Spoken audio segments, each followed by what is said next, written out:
Good morning, everyone. Mike and Corey back after at least a long weekend for those that are involved with the stock market because it was closed yesterday for President's Day. So we are back with some exciting topics we're going to talk about. Corey's going to talk about Social Security Fairness Act, which, all of us are looking forward someday to Social Security. At least we have hopes we're going to get it. That would be the fair way to do it. And then I'm going to talk about some things we're seeing as far as restaurants are starting to try to, I'd say, shape the mind of what we should expect as investors, and talking about a slow first quarter. And then I'm going to release our next ego stock, which I'll cover in a few minutes. So as we get started, this is a financial education presentation.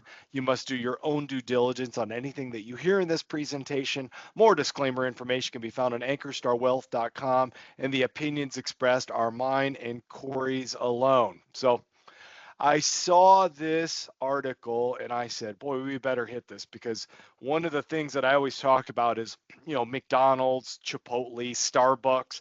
These are all fingers on the pulse of the consumer. And we know that the U.S. economy is at least 2/3 driven by consumer spending. So if we see the consumers start to reduce spending, we could be in for a rougher ride. And this is what restaurants are kind of at least starting to prepare our minds. Many restaurants, they say, hey, we're improving, but the first quarter is going to be weak. And they have some reasons why, and of course, the reasons why that don't involve them, so like if I was going to say, it's weak because I'm not good at executing our plan, that looks pretty bad. But if I say it's going to be weak because the temperature's freezing cold and there's wildfires, and yeah, those things I can't really control those, and everybody knows that. So that's what we're seeing, is this kind of like, oh, and just so you know, I'm looking out and we got snow on the ground here in Ohio. So yeah, I understand freezing temperatures. So some of the ones that have kind of started to say this: Chipotle, Wendy's, McDonald's, predicting stronger results in the second half of the year. That's certainly a positive spin method of saying weak first quarter, positive results in the second half. So I mean, I'm just calling it like it is. And I know there's restaurants that we do not have any restaurant stocks as our core holdings. We just don't. We've seen, I think Brinker's has done really well. And they hold, I can't remember all the ones, Chili's and some other ones. And then we've seen a lot of restaurants go bankrupt. I mean, big chains going bankrupt. And I know even around the towns I'm in, we see, this, whatever it was, an Applebee's. It was an Applebee's, and now it's gone, and now it's something else. So there's always going to be that contention for, your consumer dollars to be spent on food. Where I think the opportunity lies, and this was one of our ego stocks from last year, is DoorDash. So there, you're not specifically tied to a restaurant or a style of eating. You're getting access to consumer spend on restaurant foods, but just overall. So anyways, just saw this. We will continue to monitor, because this is just a good way to understand the consumer. So the next thing I'm going to talk about, and this really is a consumer-oriented stock, and whether you appreciate it or not, the world in the United States certainly has. It used to be gambling was only done in Las Vegas. Gambling was only done, through a bookie, some illegal method. But with the advent of DraftKings and cell phones and apps and blah blah, I mean, gambling's all around us. Casinos, I mean, they've opened up locally. It's almost like, I don't know how you would not have access to gambling, and certainly casinos know what they're doing. They're going to take your money in the long run. We're just going to say it. Do not recommend it. But so how do you invest in to take Mike, advantage of this trend? Go ahead. I don't do any sports gambling and or really any gambling except for with my emotions, with some sports. I feel like I'm gambling with my emotions, right? I go into the game and I'm like, oh, I don't know how I'm going to feel at the end of this game, but I'm laying it on the line. Do you ever feel that way? I do. I mean, Sometimes when I'm with people that are betting on sports, and I'll say, "Who'd you bet on?" You know, as long as they're not betting against Ohio State, I'll be like, "Okay, I'll cheer with you," because I don't have any money involved in it. Yeah, And put your emotions on the line. you know, I understand the emotional side. I'm not going to cheer against Ohio State, but you know, so I get it. It's I don't know. It could be I've a heard distraction some too. people they hedge. You can hedge your emotions by you bet on the other team. So whoever Ohio Uh, State's playing, you bet on uh, them. So if Ohio State wins, you win. And if Ohio State loses, you win. What do you think? I I don't. I'm not going that far. Then I'm forced to watch everything. So, you know, I will say there was a time in my life when I was a decent golfer, and I may have wagered on myself. I would never wager against myself, but I of course could recognize that as my game went downhill with lots more kids, uh, that gambling ceased. You know, so anyways. So as far as an ego stock, this company does the marketing for the global online gambling industry. You can see it right in their headers there. They have some good websites, well, good easy websites, gambling.com. There you go. That's the name of the company, gambling.com. So they have that one, and they've got like 50 other ones. So you know, and this is actually the smallest of the ego stocks that we have, because this is only a 600 to 700 million dollar company, so it's small.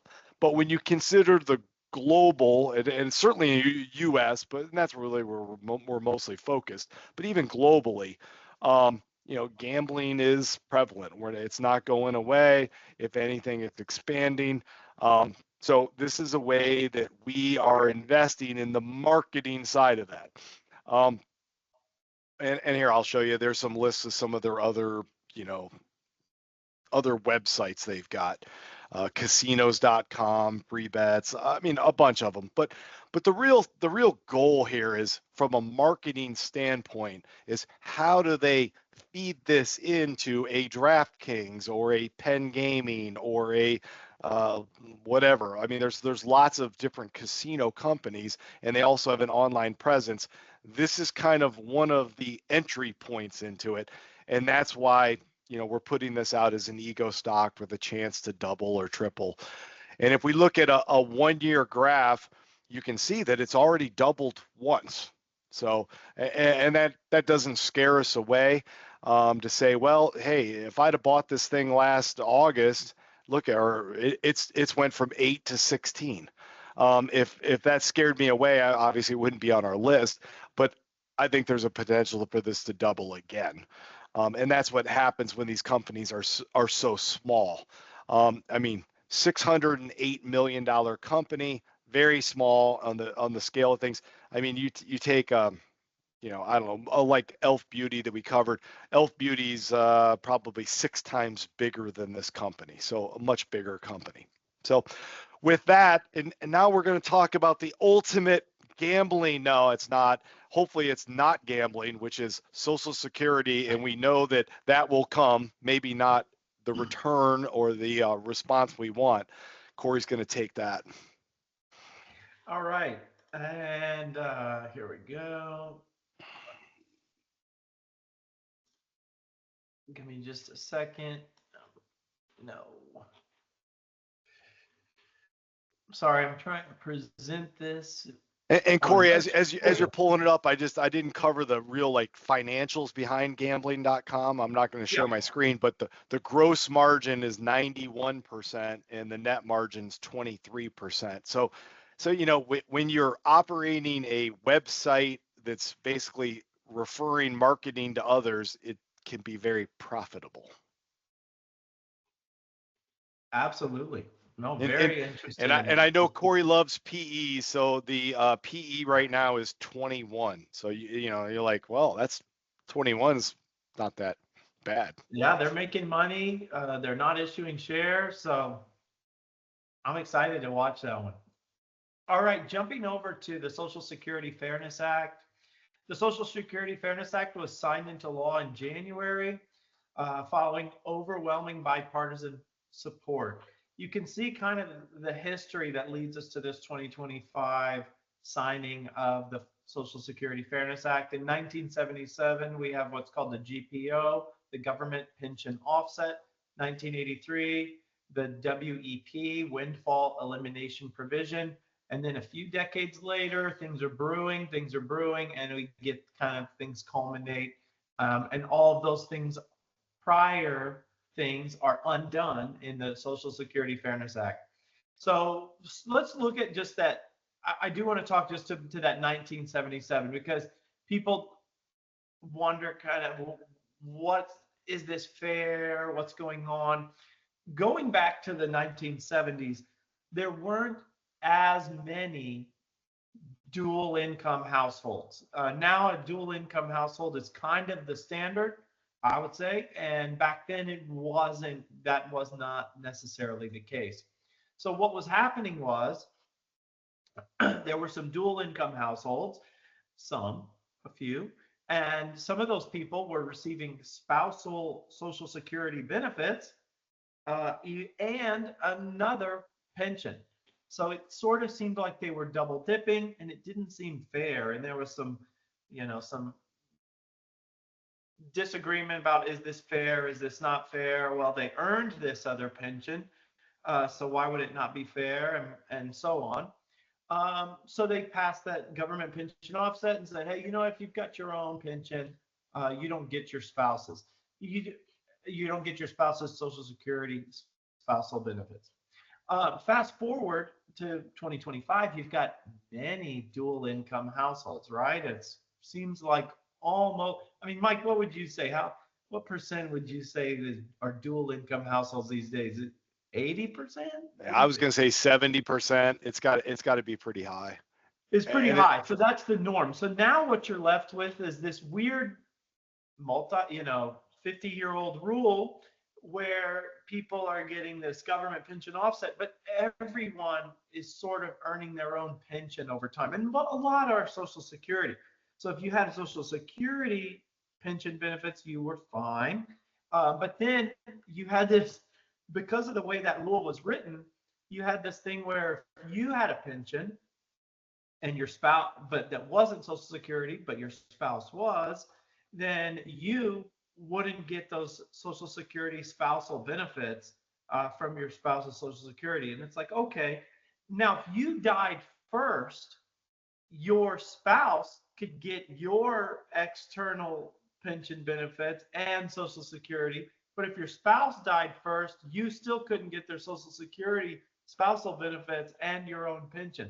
So you had this weird, there are these loophole, these loops in this rule that created really weird situations. Okay, we need this person to die first, or if this person dies first, we're really out of luck. And it frankly, it didn't make sense. So those have been undone. Now, here's kind of, and the windfall elimination provision, I'll spare you my speech on that one, but that one is for individuals who have earned two separate pensions. The government pension offset is just the spousal dynamic, but the windfall elimination provision is just for individuals. You can imagine that this is complicated, and I've heard that getting in touch with someone at the Social Security office who is extremely knowledgeable is a feat all on its own. Have you heard anything about this, Mike? I don't know, but I just keep thinking, when you show this picture, it's like Biden about ready to sign up to collect his Social Security pension when he's all happy. There he goes. Well, anyway, this could take a year or more. Now, what's interesting is if you were entitled to extra benefits that had been reduced because of the GPO or the WEP, you're getting payments backdated to January 2024. So you are going to get a lump sum payment in addition to those higher monthly payments. So even if it does take them a year to implement the change, that just increases your lump sum payment. So I know there's people waiting out there, and I hope that for anyone affected by this, my hope is that it gets resolved quickly. So as Corey explained that, you can tell that It's not easy. It's not simple. It seems like it would be simple. I mean, mathematically, you take some money out of paychecks, the government knows your age, you collect a certain benefit, you can choose 62, 67, 70 years old, your spouse has, it seems like this would be simple, but it's not. And it leads into one of the presentations at the Ankerstar Wealth Building will be on Social Security fairness and really digging into this some more, as well as answering your individual questions. Um, just a little hype, and I know there'll be more commercials and things regarding those classes. Yeah, absolutely. We'd love to see everyone out there. And again, yeah, just as Mike said, we'll be able to answer people's questions really well in the class. Awesome. Well, thanks everybody for coming on. Social Security fairness, elimination of windfalls, and for most people, the old pension days are gone. It's really 401ks and Social Security. Ego stocks and watching restaurants. What's going to happen this year? It's going to be an interesting year, 2025. Looking forward to it. I don't know if anybody else was like me, but when Corey said 1977 was about 50 years ago, I was like, no. And then I had to like mathematically, yeah, I guess it was 48. I was like thinking, no, 77, that wasn't 50 years ago. I was like, it really is. Wow. I think Star Wars came out that year, I think, if I remember correctly. So, 50 years ago. Wow, the time flies. Thanks everybody for hopping on. Have a good one. Bye.